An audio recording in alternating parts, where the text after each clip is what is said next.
about a year ago, I said we work with correspondences. I said, actually asked you to remember this, right? That when you're working with correspondences, like for example, if I'm making ethanol, all right, I'm considering what's going on with my own spirit, with my own spiritual aspect. When I'm making essential oil, a rosemary or something, considering the aspects of the soul.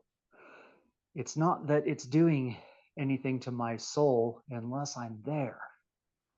This is the difference between chemistry and alchemy, because a chemist set up a lab, go to a bar, right? Get absolutely smashed, come back, and he'll have oregano oil.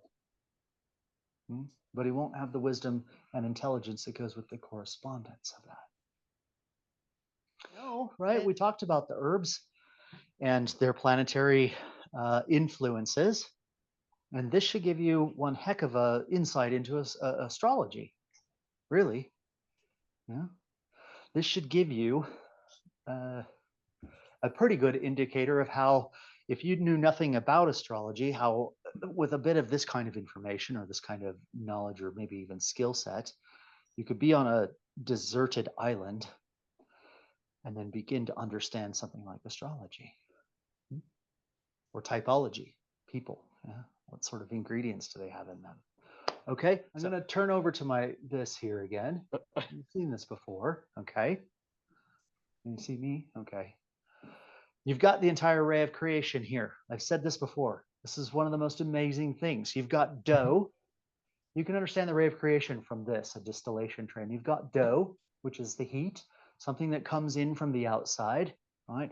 And it's been said that the sun sounds the note do in our octave for creation. You've got ray, which is Regina, has to do with the moon level. Interesting thing happens when you get up to me. Me is when this is where you put the like the plants, the plant ingredients, the ground up oregano or whatever. This is the organic life of the planet, right? The thin film of organic life on the planet. Now, when you apply this do re mi aspect to it, various things begin to happen. Re gets polluted. All right, you'll see this at some point in time. I'll set this up and demonstrate it, but it begins to become polluted. First, it turns kind of a green, and eventually almost like a dark brown, almost black, because what can't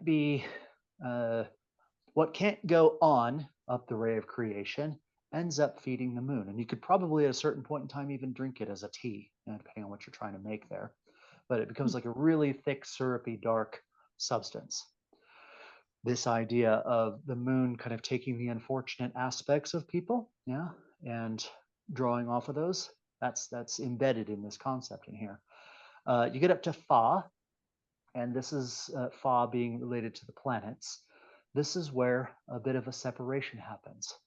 Some of the particles that do contain the essential oils don't make it all the way over this kind of curve here. And so they end up coming back down into me and eventually being steamed up again. And if they're lucky, they progress. If not, they trickle back down and they try again, right? And so you've got the whole concept of reincarnation here, of someone not making the grade, in other words, just gone, right? That part of the individual gone, of someone continuing to recycle until they finally make the grade and come over this here. In other words, they have to be just light enough. You get this idea in Egyptian, Egyptian alchemy of Thoth, weighing the soul against a feather. It has to be light enough to make this transition.